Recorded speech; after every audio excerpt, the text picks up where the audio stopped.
The following Zoom session is being recorded and will appear later today on my YouTube channel, Math with Mayo. Therefore, when you participate in the Zoom meeting, if you do not wish for your picture or name to be made public, please leave the video off and use an alias name.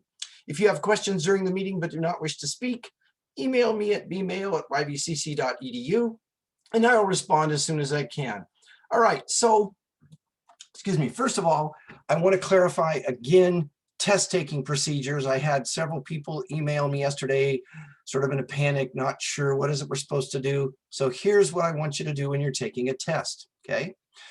You're going to be working out the problems on a paper and pencil as you go through and inserting the answers on the test. You don't need to show work on the test in those boxes below each question that says show your work. That takes way too long to type that all in. So you do it all pencil and paper, you write in all the answers. When you're all done with the test and maybe time's run out, go back and if you want, email me the work for just the problems that you missed. You don't need to send in the work for the problems you got correct, but if you want to send me the work for the problems you missed, I'll look at it to see if you can get partial credit. Now, what I don't want you to do is to go back to those problems that you missed and rework them on paper and send me that. I'm not even going to look at that. I want to see, okay, you did this, you did this, you did this, but it led to the wrong answer. I can go back through and see that, oh, you had some idea of what was going on here, but you made a mistake there, and you might get some partial credit, okay? So you don't need to send it all in. You don't need to do work on the test itself. Email me work from questions that you missed if you want me to consider them for partial credit. And you shouldn't email them to me 3 weeks later. You should email them to me right after the test is over, okay? All right. Wait, if we put the work on the test itself, do we still need to email you? No, but that's going to take, Okay. I mean, you can do that, but that just takes a lot longer to have to type it all in correctly. So, Yeah, you I know, just did it for the ones I got wrong. yeah, that's fine. That's Okay. fine. No, that isn't wrong. It's just that's going to take extra time, and time is precious during the test. So, and then the second thing I want to mention today, we're going to start a new chapter and we're going to be covering 2 sections, 7.1 and 7.2. And I think I alluded to this the other day. If you wait until tomorrow night at 11 p.m., so you have 59 minutes to complete both sections, you're not going to finish. Don't email me and say, oh, I need an extension. You waited, okay?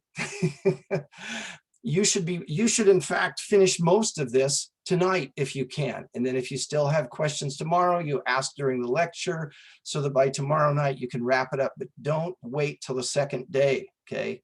The day it's assigned is the day you should be working on it. All right, enough nagging. With that, we're going to go on to chapter 7 and we're going to start section 7.1. Now, chapter 6 had to do with factoring, and we're going to continue using factoring in this chapter. We're going to be dealing with what are called rational expressions. A rational expression is basically an algebraic fraction. So it's a fraction that contains at least one variable in the actual fraction. All right, let's see. First of all, we're going to evaluate this expression. We have 3x minus 2 divided by x minus 2. It says evaluate the expression for x equals 6. So we're going to take the expression, in every place that x appears, we're going to replace it with a 6. So we're going to get 3 times 6 minus 2 over 6 minus 2, which is 18 minus 2 or 16 over 6 minus 2, which is 4. And 16 over 4 is 4. So the value of this expression when x is 6 is 4. All right, let's take a look at another expression. X squared minus 36 divided by x cubed minus 1. Again, we are going to evaluate this expression for x equals 6. So we're going to put 6 here and here. We're going to have 6 squared minus 36 over 6 cubed minus 1. So in the numerator, we get 36 minus 36 or 0. In the denominator, we get, let's see, 6 cubed is 216, minus 1 is 215. 0 divided by 215 is 0. So the value of this expression when x is 6 is 0. Any questions? All right, let's take a look at this expression. Negative 2x squared minus 3 all over x minus 6. We're going to evaluate this expression for x equals 6. So we'll put 6 in there and in there. We'll get negative 2 times 6 squared minus 3 over 6 minus 6, which is negative 2 times 36 minus 3, which is negative 72 minus 3, which is negative 75 over 0. And what is any number other than 0 divided by 0? We say that it is, somebody? Nobody remembers? Dividing by 0 is undefined. Okay, you can't do it. It's all fun and games till somebody divides by 0. So that's something you need to remember. Okay, so if you have 0 over a non-zero number, that's equal to 0. But if you have a non-zero number divided by 0, that's undefined. Okay, so negative 75 divided by 0 is undefined. All right, let's take a look at this problem. It is 15 divided by x minus 2. It says find all real numbers for which the rational expression is undefined. So basically, what value or values of the variable, in this case x, would make this expression undefined? When will it be undefined? When the denominator is 0. Okay, so what do we have to put in here so that that equals 0? Well, hopefully this one's easy enough to see. X would have to equal, maybe it's not easy enough to see. 2. 2, good, okay. So when x equals 2, the expression is undefined. Okay, let's take a look at, let's see here, this one. 4x minus 1 over 6x. For what value or values of the variable is this thing undefined? So again, when do we get this situation? When x equals what? Maybe another way we could look at it, let's go back to this previous problem. I want to know when that denominator equals 0. So set it equal to 0 and solve it. Oh, when x is 2. All right. I want to know when this denominator equals 0. So set it equal to 0 and solve it. Oh, when x is 0. Okay. Because 6 times 0 is still 0. Now in the numerator, I'd have what? 4 times 0 minus 1, which is negative 1 over 0, but it's still undefined. So when the denominator is 0, the expression is undefined. So if you're not sure, if you can't just see it, take the denominator, set it equal to 0, and then solve that equation. That'll give you your answers. Okay, what about this one? X squared minus 4x over the quantity x squared plus 4. Okay, so I want to know what value or values of x is going to make this thing undefined. So basically, I'm looking for the solution or solutions to that equation. X squared plus 4 equals 0. Would it be 2? Well, let's see. If it's 2, we'd have 2 squared plus 4 equals 0.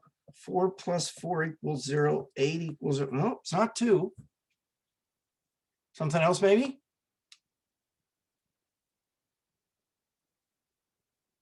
How about negative 2? Let's try that. Well, that would be negative 2 squared plus 4 equals 0. Oh, that's still going to be 8 equals 0. That's not going to happen. So I guess take a look at that equation let's go back to chapter 6. And we've got that equation. It's in standard form, set equal to 0. Can we factor that? The sum of two squares, is that going to factor? It's not. Consider this. X squared plus 4 equals 0. Okay. Let's say I wrote it in the form x squared equals -4. Pick a positive number and square it. What do you get? You get a positive number. So any positive number for x couldn't equal -4. Let's try 0. What's 0 squared? That's 0. That's not -4. Let's pick any negative number. What's a negative number squared? A negative number times itself is positive. There is no real number. So basically none. There are no values of x that would make this expression undefined. Okay. There's no way to make the denominator 0. All right.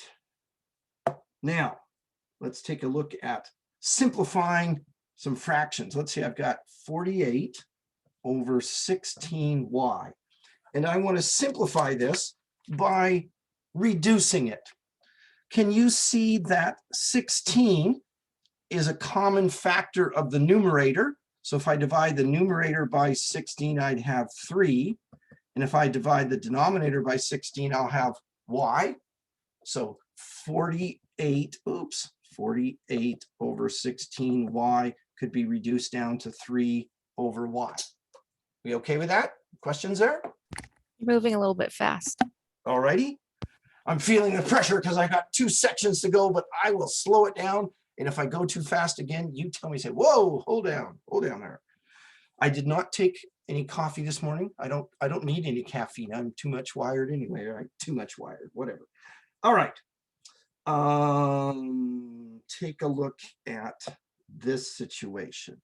9x cubed divided by 6x. Can we reduce that fraction? Yes.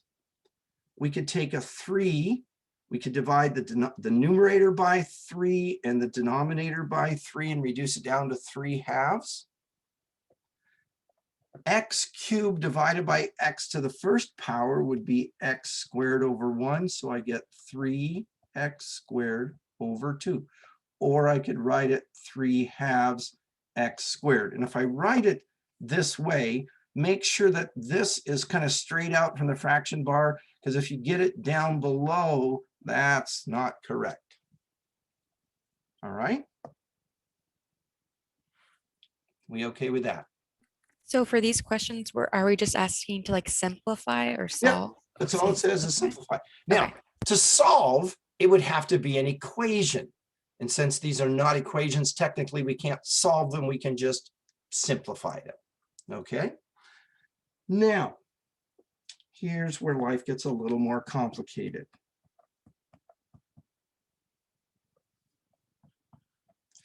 Before we actually do this problem, I want to come over here and look at a different problem. Let's say I have, 4x over 16. Can I reduce that fraction? Would it be x over 4? Correct. Okay, now let's say I've got 4 times 12 over 16. You wrote x over 16. My bad. Thank you. I'm glad someone's awake. Apparently it's not me. Okay. That's my problem of thinking ahead. That's not a good excuse. I need to be thinking right here, not over here. All right. 4 times 12 divided by 16. Can I reduce that?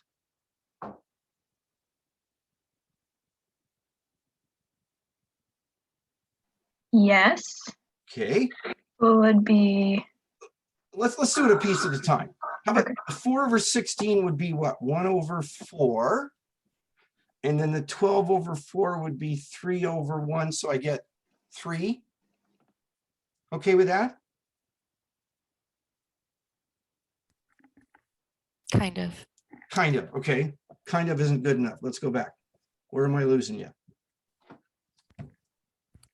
I think that you set it up as like two different problems. So I'm thinking like on the right where it's 4x over 16, where x equals or x over 4. So I'm plugging that in to the equation on the left, I think. So I'm a little bit thrown off as to what happened to the x when you brought it back down on the right, if that makes any sense.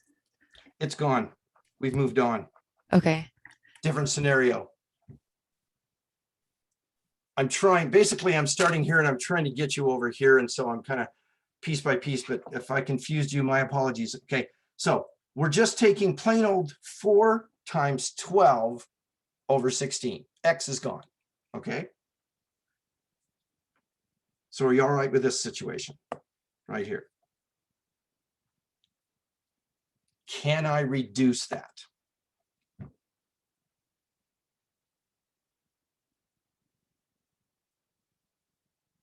Can't I take the 4 over 16 and reduce that down to 1 over 4? So then the answer would be 3. Yeah, so then 12 over 4 reduces down to 3. You could also take 4 times 12 and write 48 over 16 equals 3. You could do it that way, but I don't want to because of what I'm trying to get you to see later on here in this example. Okay?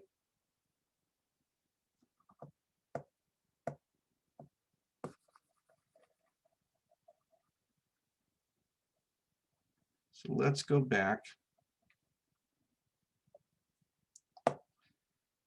4 times 12 over 16 reduced down to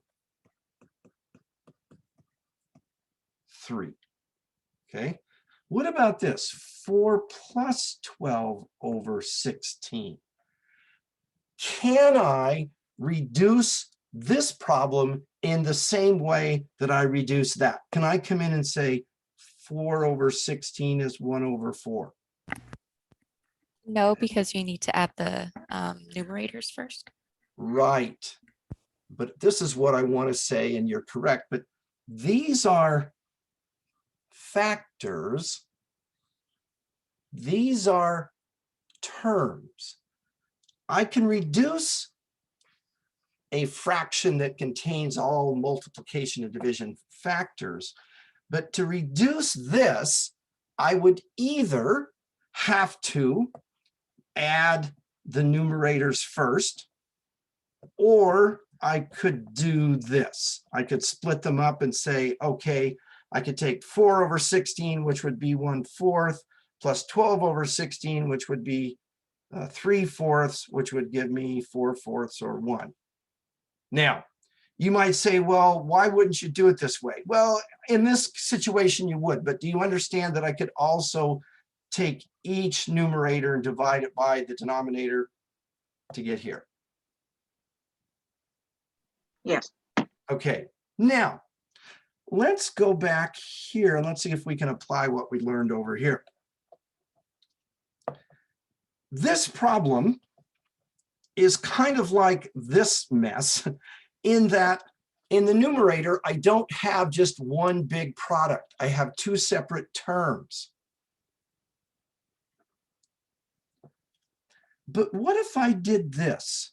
What if I took the numerator and I took out the greatest common factor of the numerator?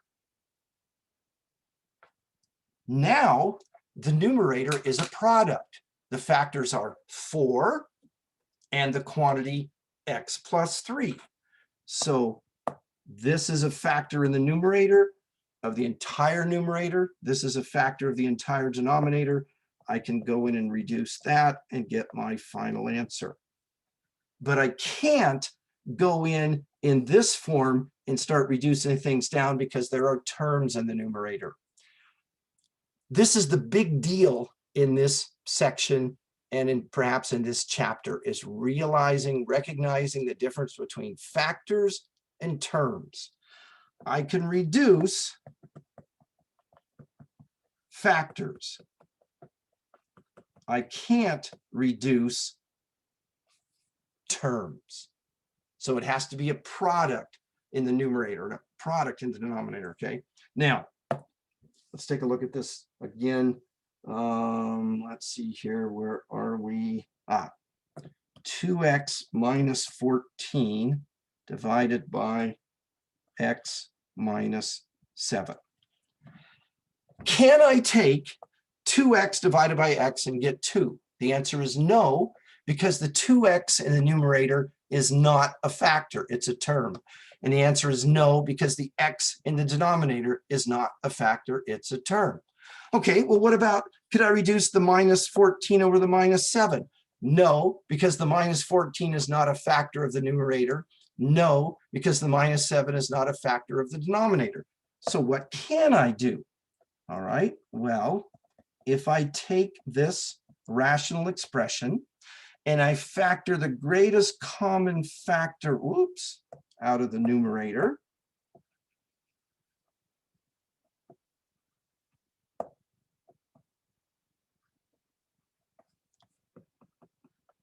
now my factors of the numerator are 2 and x minus 7. The entire x minus 7 in the denominator is a factor because it's like it's being multiplied by 1. So now I can come back and reduce those two factors down and get an answer of 2. So I can't reduce them in this form because they're terms. I can reduce them in this form because they are factors. Let's take a look at another example. Y squared minus 25 over y squared minus 3y minus 10. I can't reduce the y squared on top with the y squared on the bottom because they are not factors of the entire numerator or entire denominator. I can't reduce the y squared over 3y. I can't reduce the 25 over the 10. They're not factors. So what we have to do first is to factor the numerator and the denominator using the tools we learned in chapter 6. Okay. So now the factors of the numerator are y plus 5 and y minus 5. The factors of the denominator are y minus 5 and y plus 2. So I can come in and reduce out those common factors, and I'm left, I changed variables there. That's not a good idea. So now I've got y plus 5 over y plus 2. Can I now reduce out the y's? No, because the y's aren't factors. Y plus 5 is a factor, y plus 2 is a factor, but just the y or just the 5 or just the 2, those aren't factors in this situation. Another example. Let's see here. X squared minus 10x plus 21 divided by x squared minus 3x. In order to reduce this fraction, I need to factor the numerator and the denominator. So I get an x and an x, minus 7 minus 3. I'm going to take out the greatest common factor in the denominator and get x times x minus 3. I can now reduce out the common factors. So I'm left with x minus 7 over x.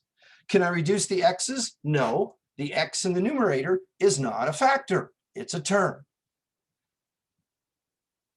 How are we doing? Are you getting this? This is the big deal. Yeah, but some more examples would be good. Okay, all righty. Let's see here. 11c squared minus 11d squared divided by c squared minus 2cd plus d squared. In the numerator, I'm going to take out the greatest common factor, which is 11. Then I'm going to factor the remaining difference of 2 squares. In the denominator, I have a perfect square trinomial that's going to be, yeah, C minus D times C minus D. Okay. And if you're sitting there going, how did he get that? How did he get that? That was last chapter. You can look at this later if you want to go through it, but I'm not going into detail about how I'm factoring. We're pressing onward, assuming that now you know how to do that. Okay, so don't get hung up on that. Now I can go back and I can reduce out those common factors. So I get 11 times C plus D over C minus D. Or you could go back and multiply it back out, though you don't have to. Either one of those should be correct. So I factored it completely, reduced out common factors. Okay.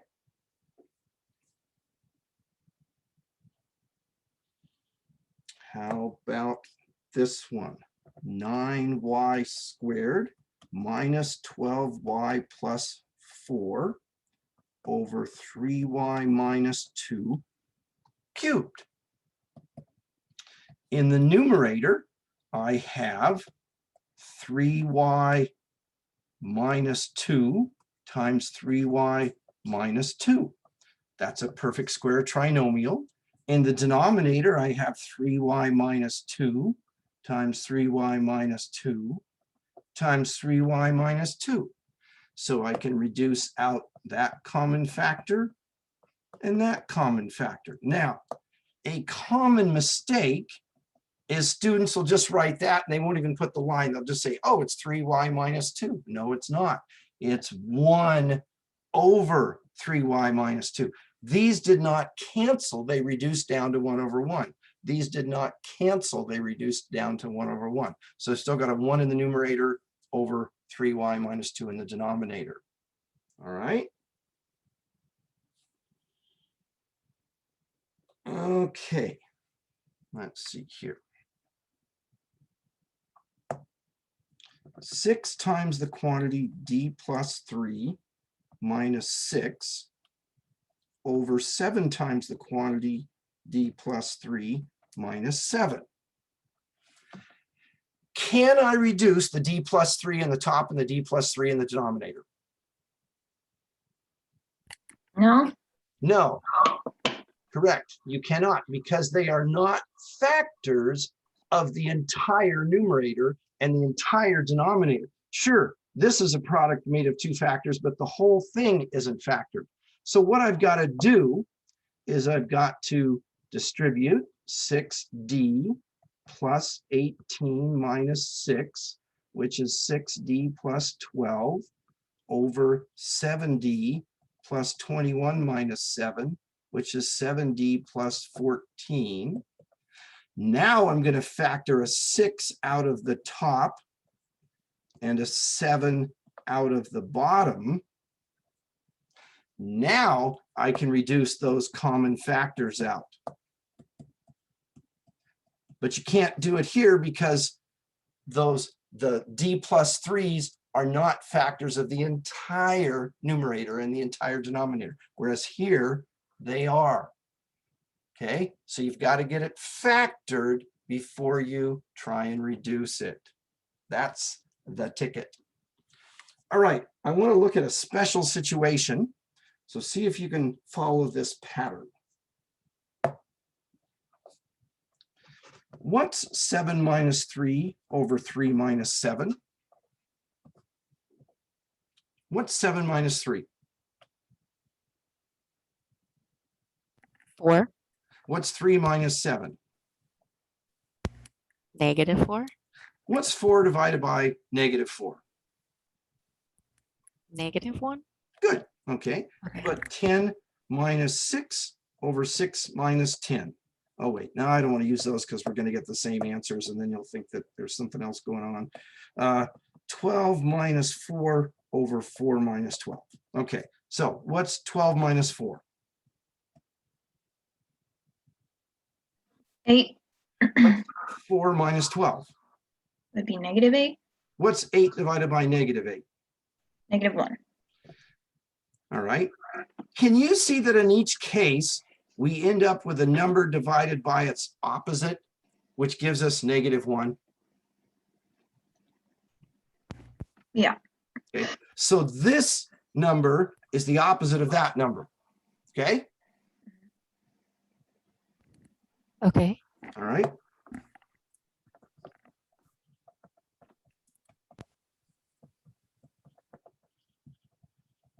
What's dog minus cat divided by cat minus dog? Would it be -1? Good job. You got it. That's cute. There's a pattern. Okay, all right. What's x minus 3 divided by 3 minus x? -1.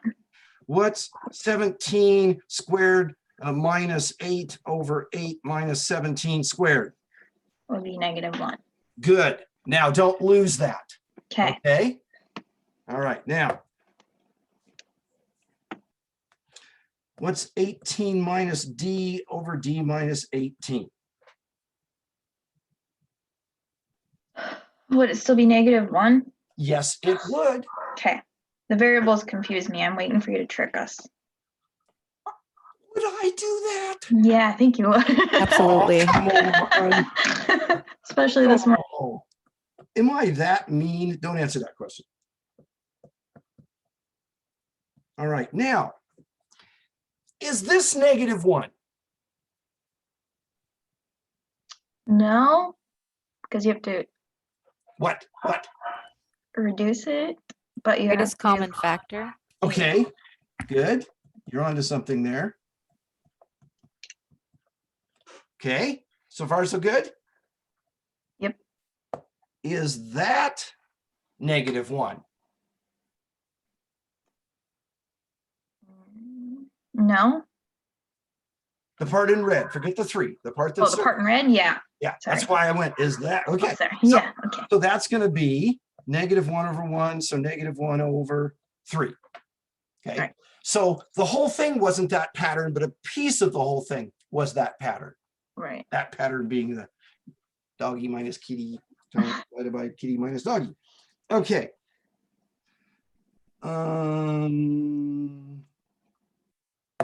Here. 36 minus 6h over h squared minus 36. What are we going to do first? Perfect square for at least the denominator. Right, but what do we call that? I'll give you a clue. It starts- Factoring? yes, it starts with F and rhymes with actor. Good job. Okay. And you think I'm mean and trying to trick you? No, Come I on think now. you're funny and entertaining. But I'm just Oh. on my toes. All right. In the numerator, what's the greatest common factor? 6. 3? 3 is a common factor, but 6 is even better. So now we've got 6 minus h. You said earlier about the difference of 2 squares. Okay. So have we got doggies and kitties anywhere here? Yes. Right there. 6. So that's going to reduce down to -1 over 1. So now I've got -6 because the 6 times the -1 over h plus 6. Okay. Yep. All right, we're going on to 7.2. Woohoo! You're thinking, well, we just got started. All right. Now,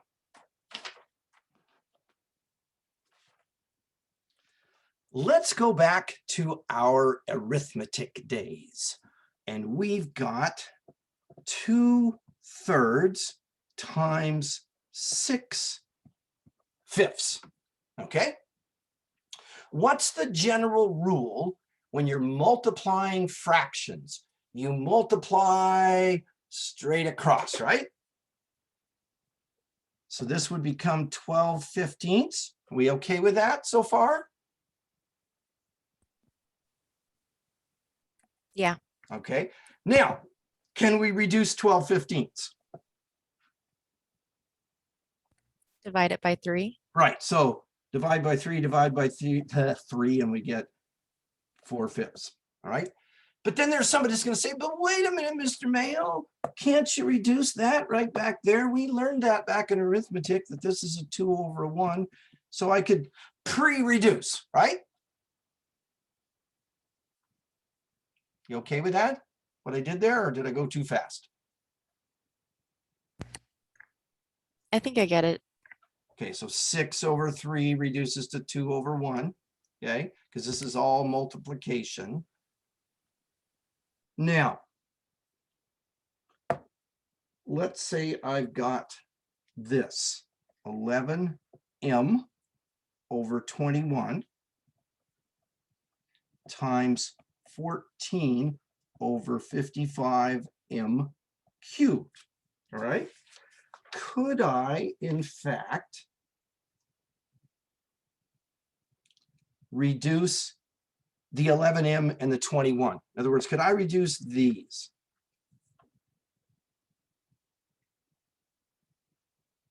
Is there anything that reduces there? No. Could I reduce those? Yeah, would it be m and 5 squared?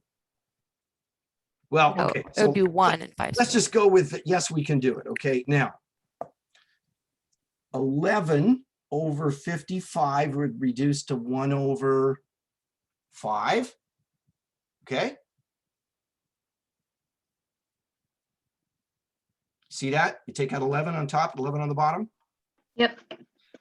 M over m cubed would be 1 and m squared on the bottom. We're getting rid of an m on top and an m on the bottom. Okay. Yep.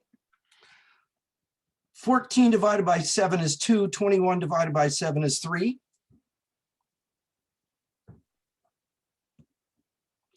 So now I've got 1 times 1 times 2, which is 2, over 3 times 5 times m squared, which is 15 m squared. Okay. All right. Now,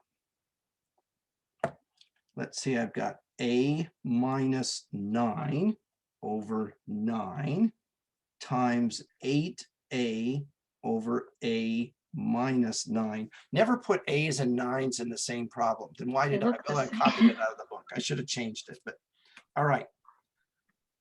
I can reduce these common factors.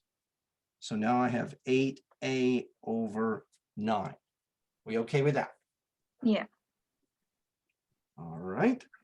Wait, what if it was 9 minus a, and then it would be negative, right? Let's look at that.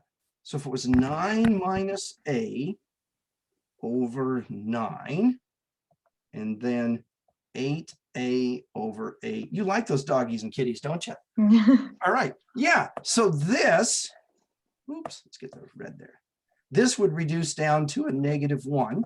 So I'd have negative 8a over 9. Good. Okay.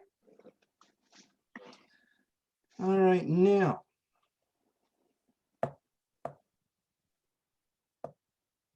let's say I've got z squared plus 4z minus 5 all over 5z minus 5 times 5z over z plus 5.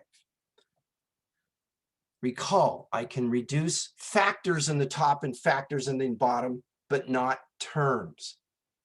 So the next thing I'm going to do is I'm going to factor everything. Let's see, this is going to be plus 5 and minus 1. And this is going to be take out the greatest common factor. And this isn't going to factor any further, and that's not going to factor any further.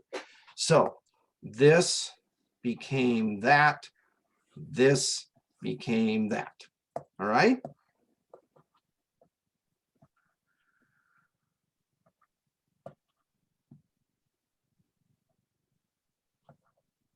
We good to go on?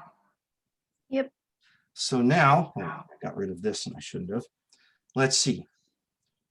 That will reduce common factors. That will reduce common factors. The 5 over the 5 reduces. And what have I got left? Z. Z. Okay. But you can't do this. You can't go back and say, oh, -5 over -5 reduces and 4z over 5z, we get rid of the z's. That's the common mistake people make. That's what drives me crazy after this when some students still do that because they didn't watch these videos. Arr. Because it's factors versus terms. Bingo. All right. That's the key. That's the ticket. That's the one. Yep. This whole thing is about recognizing the difference between factors and terms. Okay, how are we doing here? We've still got a little bit of time, which is good because I'm not done with you yet. Boy. What about this? 9, let's get back to black shows up better, I think. 9p times 10 over p, 10. What can I get rid of there? P? So, 9e, good. That wasn't too painful, was it? Nope. It looks scary, but it wasn't too bad. Oh, come on. It's not that scary, is it? A little. A little bit? Okay. All right.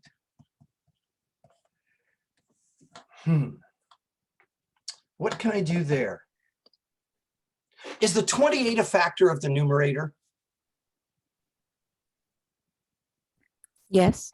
Is the 8 a factor of the numerator?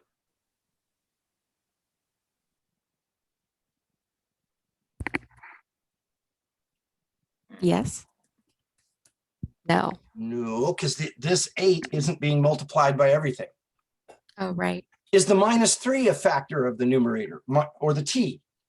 No, but is the 8 minus 3t? Yeah, that whole thing is a factor of the numerator, but the individual pieces aren't. Okay. Yeah, I'm trying to be clever here and probably making a mess. Now, is the 4 a factor of the denominator?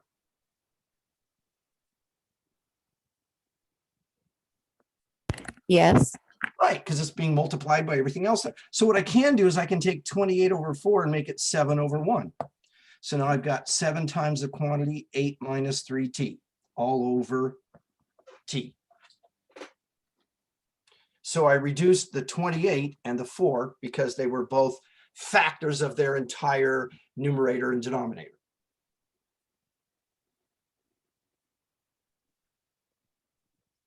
Okay.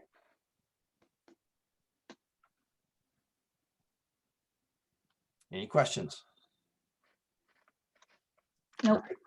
Let's go back to arithmetic again. Let's say I've got 2/3 divided by 4/6. What do you do when you're dividing by a fraction? Don't you flip the second one and times it? So you change dividing by a fraction to multiplying by its reciprocal. Reciprocal.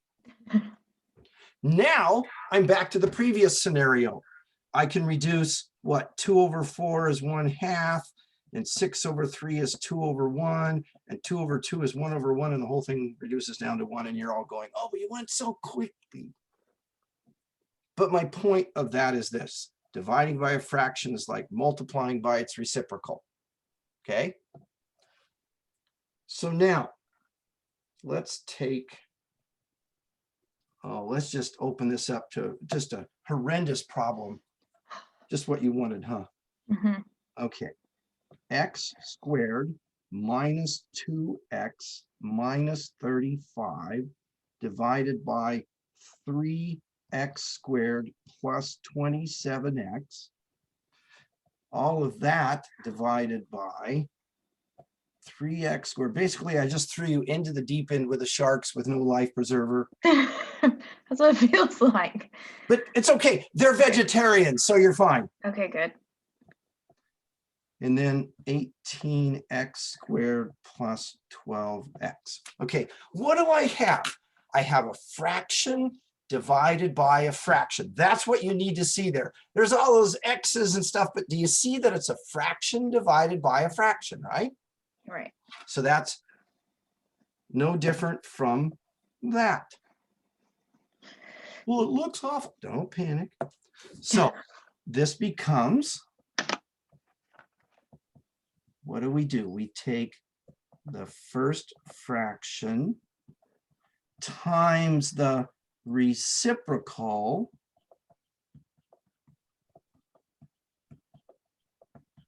of the second fraction, okay?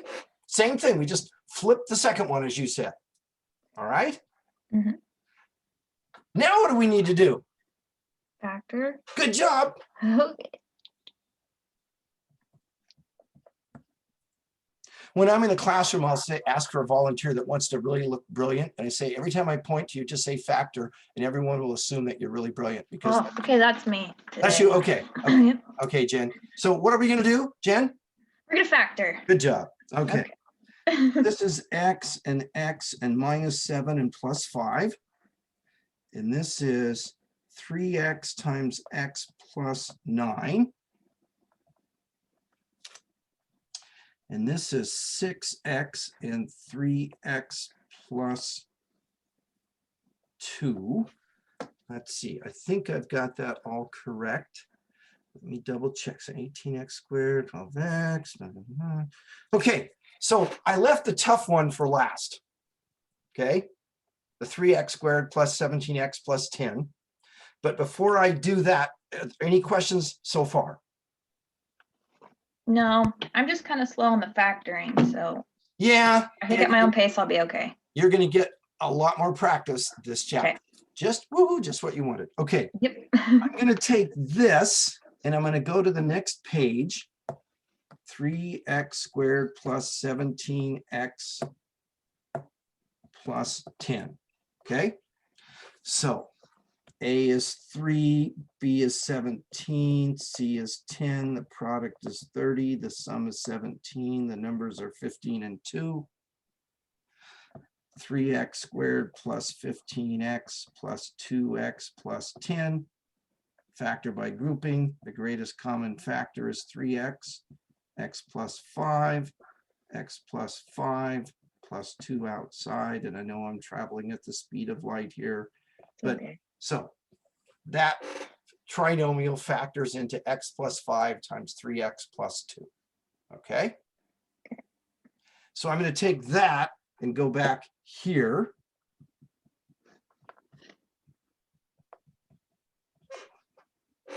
And now I'm ready for a reduction sale bigger than when Nordstrom's left town.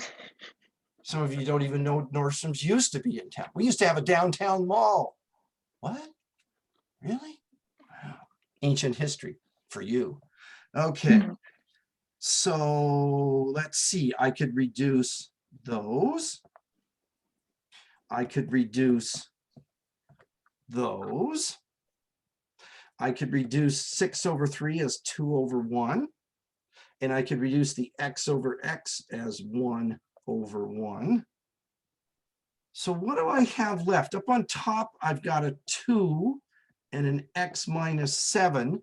And in a bunch of 1s, in the denominator, I've got a bunch of 1s and an x plus 9.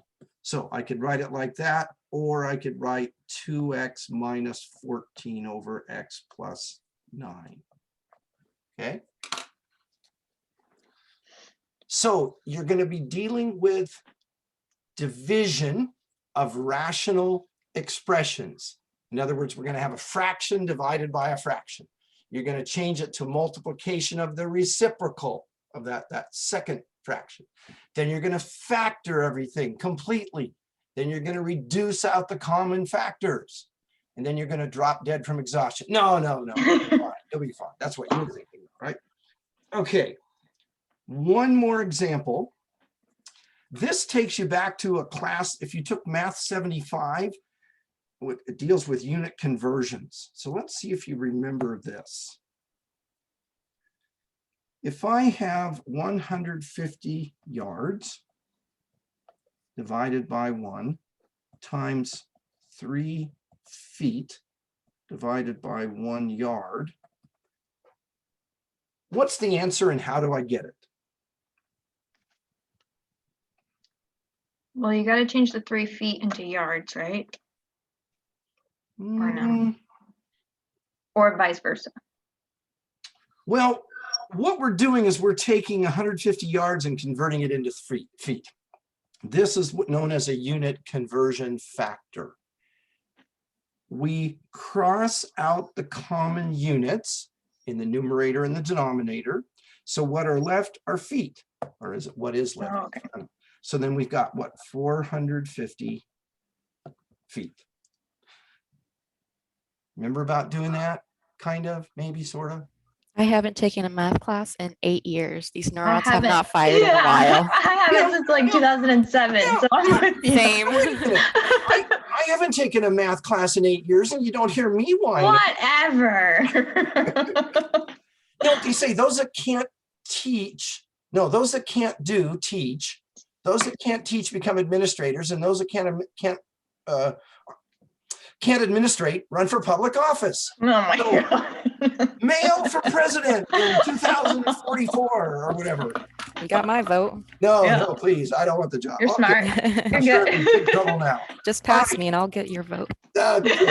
The write-in candidate. All righty. Anyway, so tonight you've got 2 sections, 7.1 and 7.2.